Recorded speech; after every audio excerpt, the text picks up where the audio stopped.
Lorsque la Lune passe exactement devant le Soleil, elle réussit à le cacher. Cet événement rare s'appelle une éclipse solaire.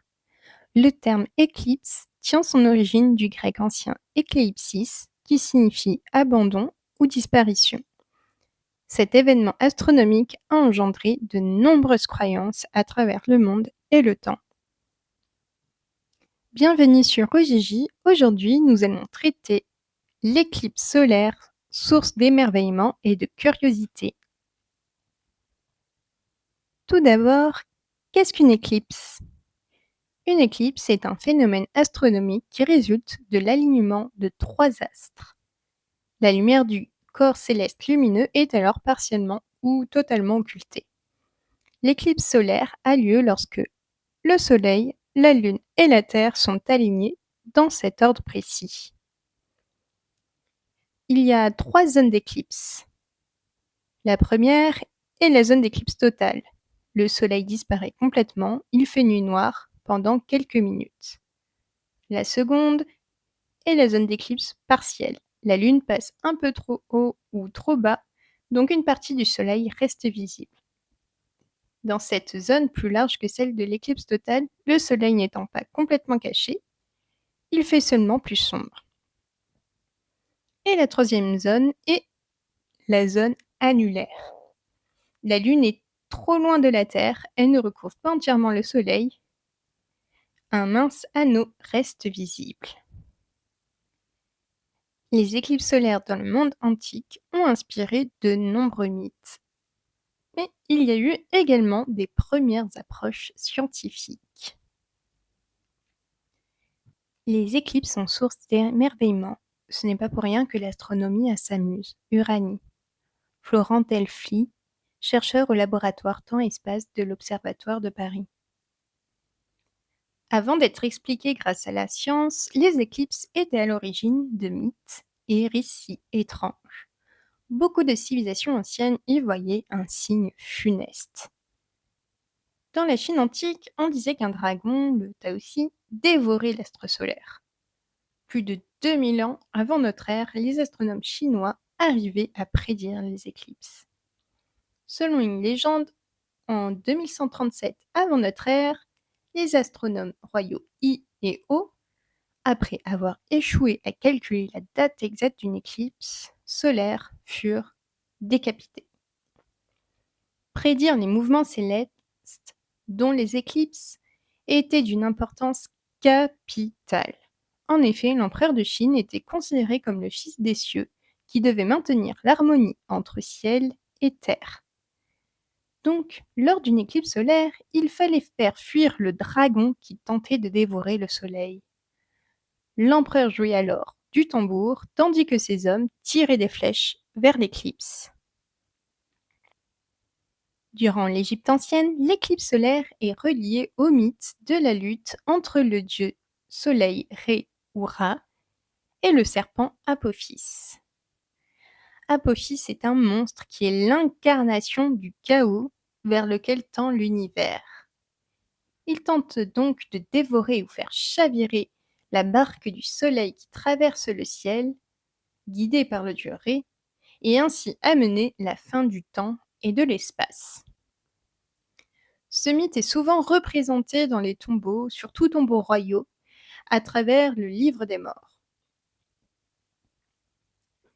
Chez les Incas, le soleil est central dans leur culte. Les éclipses étaient alors source de profonde terreur. Dans la région des Andes, elles sont reliées à la légende du dieu du soleil, Inti, qui se faisait dévorer par un être céleste, un puma. Les habitants de la région faisaient alors du bruit pour faire fuir le félin et libérer le dieu. Dans le monde grec ancien, une des légendes qui explique les éclipses était celle de la visite de la déesse de la lune Artémis à son amant Endymion. Au 5e siècle avant notre ère, Anaxagore définit l'éclipse comme une interposition d'astres noirs, comme des nuages. Empédocle, philosophe présocratique, est le premier auteur de l'Antiquité qui cherche à réunir les conceptions philosophiques et les croyances en un seul système. Et il est surtout le premier en Occident à proposer une explication correcte de ce qu'est une éclipse solaire. Épicure, lui, émet l'hypothèse que les éclipses solaires et lunaires sont dues à leur extinction. Éclipse, c'est du soleil, disparition de la lune. Tu dois aussi penser qu'elles ont plusieurs causes. Lucrèce, De Rerum Natura 5. Le passage sur les éclipses dans De Rerum Natura 5, de la nature, en français, de l'auteur romain Lucrèce, est une succession de questions. Pourquoi la lune vole la lumière du soleil? Pourquoi ce ne serait pas un autre corps qui cache le soleil? Pourquoi ne serait-il pas possible que ce soit le soleil qui parfois défaillit? Au IIe siècle, l'Almageste de Claude Ptolémée permet de prédire efficacement les éclipses. L'auteur y écrit ses observations sur le mouvement des astres, que la Lune passe entre la Terre et le Soleil, puis comment calculer l'apparition d'une éclipse.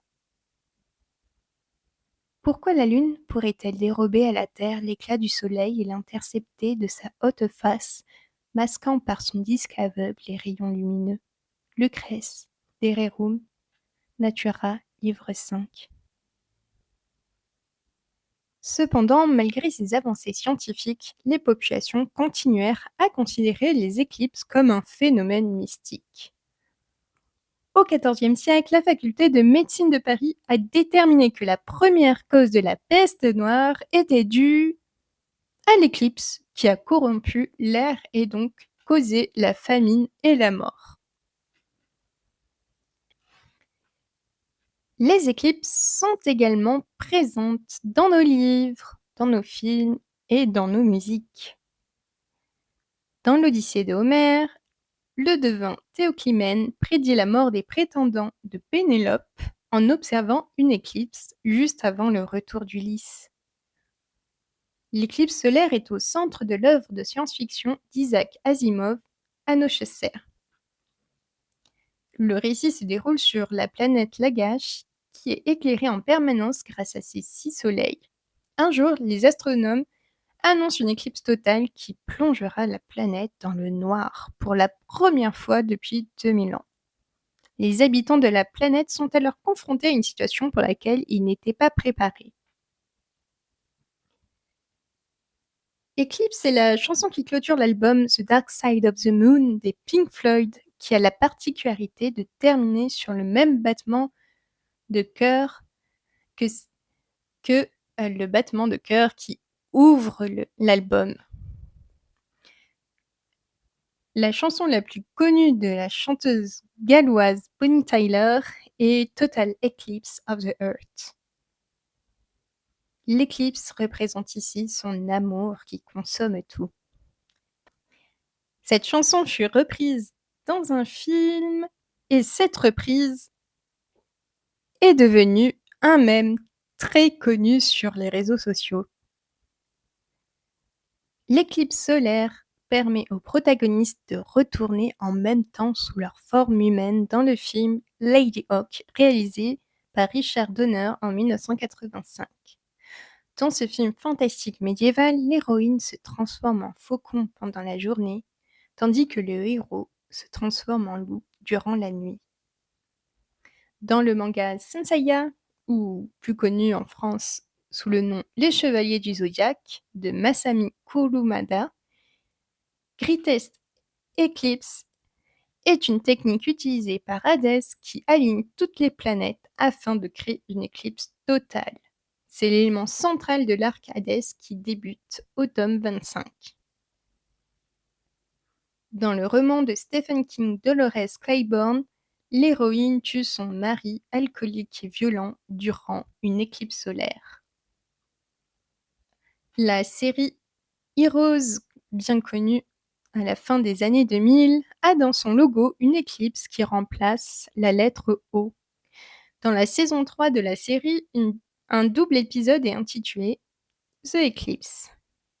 Lors d'une éclipse totale, les pouvoirs des personnages sont perturbés, les rendant temporairement inactifs ou instables. The Eclipse est le nom d'un drame thaïlandais dont l'histoire commence autour d'une légende d'école qui veut que l'éclipse solaire à venir va refaire apparaître une malédiction reliée au lycée. Eclipse est une B-side de l'album Dual sorti en 2023 du groupe de pop-rock alternatif coréen Zeros, qui raconte une histoire d'amour qui plonge dans les ténèbres comparant l'amour à une éclipse. Pour terminer tout ça, quelques petits conseils et informations. Il faut faire attention car pour observer une éclipse solaire, il faut absolument porter des lunettes spécialisées pour la regarder.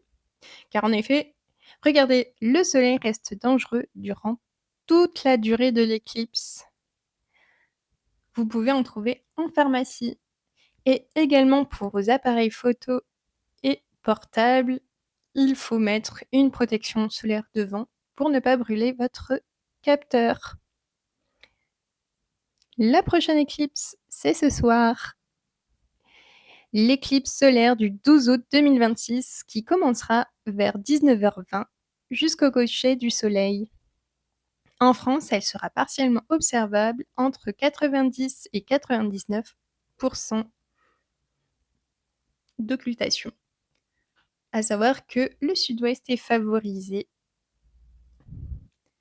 N'hésitez pas à rester observer le ciel. Ce sera également la nuit du pic de la pluie des météores des Perséides. Voir une éclipse solaire totale, c'est être au bon endroit, au bon moment.